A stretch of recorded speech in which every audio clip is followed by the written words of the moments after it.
Hi hello నమస్తే welcome to Telugu post channel. నేను Sindhu.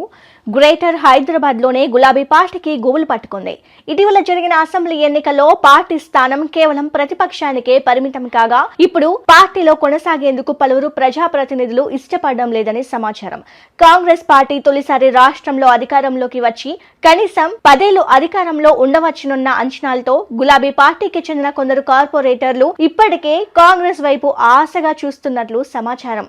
Parliament ఎన్నికలు సమీపిస్తుండటంతో ఎన్నికల్లో అనుసరించాల్సిన వ్యూహంపై గులాబీ పార్టీ వర్కింగ్ ప్రెసిడెంట్ కేటీఆర్ 2 రోజుల క్రితం నిర్వహించిన సమీక్షకు 20 మంది కార్పొరేటర్లు డుమ్మా కొట్టడంతో వారు పార్టీని వీడనున్నట్లు జరుగుతున్న ప్రచారానికి బలాన్ని చేకూరుస్తోంది. హైదరాబాద్ నగరంలో ఒక ఎమ్మెల్యే సీటు కూడా గెలవని కాంగ్రెస్ పార్టీ కనీసం జీహెచ్ఎంసీలోనైనా బలాన్ని పెంచుకునేందుకు కార్పొరేటర్లకు ఆపరేషన్ ఆకాశ్ నిర్వహించి పార్టీలో కలుపుకుంటుందన్న భయం గులాబీ పార్టీలో స్పష్టంగా కనిపిస్తోంది. మొత్తం 60 మంది కార్పొరేటర్లుండగా కేటీఆర్ సమావేశానికి కేవలం 43 మంది హాజరైనట్లు సమాచారం. గైర్ హాజరైన 17 మంది కార్పొరేటర్లతో పాటు మరికొందరు కార్పొరేటర్లు డిసెంబర్ 3న అసెంబ్లీ ఎన్నికలు వెలువడిన తర్వాత కొందరు సీఎంగా రేవంత్ రెడ్డి ప్రమాణ స్వీకారం చేసిన తర్వాత మరికొందరు కాంగ్రెస్ పార్టీకి టచ్ లో ఉన్నట్లు సమాచారం. కాంగ్రెస్ పార్టీ కార్పొరేటర్లకు ఆపరేషన్ ఆకాశ్ నిర్వహించి పార్టీలోకి ఆహ్వానిస్తుందన్న విషయం కేటీఆర్ కూడా ముందే పసిగట్టి మీటింగ్ కు హాజరైన కార్పొరేటర్లను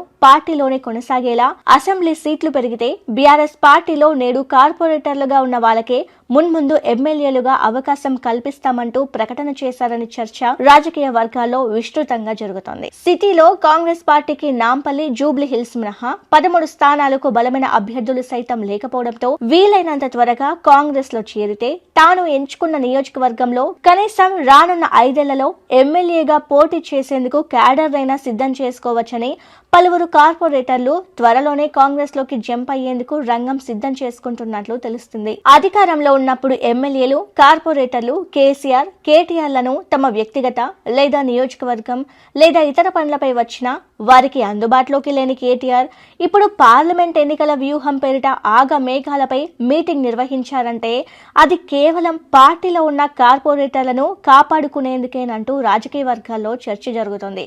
ఉద్యమ దశ నుంచి టీఆర్ఎస్ పార్టీలో, ఆ తర్వాత బీఆర్ఎస్ పార్టీగా మారిన అందులో కొనసాగుతూ తమకు కార్పొరేటర్, ఎమ్మెల్యే టికెట్లు కావాలని అడిగిన వారికి గతంలో కేటీఆర్ టికెట్లు ఎవరికి అనేది నిర్ణయించేది కేసీఆర్ ఏనంటూ సూటిగా జవాబు చెప్పినా ఇప్పుడు అధికారం పోయిన తర్వాత కార్పొరేటర్లు అడగకముందే అసెంబ్లీ సెగ్మెంట్లు పెరిగితే పెరిగిన అసెంబ్లీలో మీకే ఎమ్మెల్యే అవకాశం దక్కుతుందని మీటింగ్ లో వ్యాఖ్యానించడం కార్పొరేటర్లను కాపాడుకునేందుకు పడుతున్న ఆపసోపాలకు నిదర్శనమంటూ రాజకీయ వర్గాల్లో హాట్ టాపిక్ గా మారింది.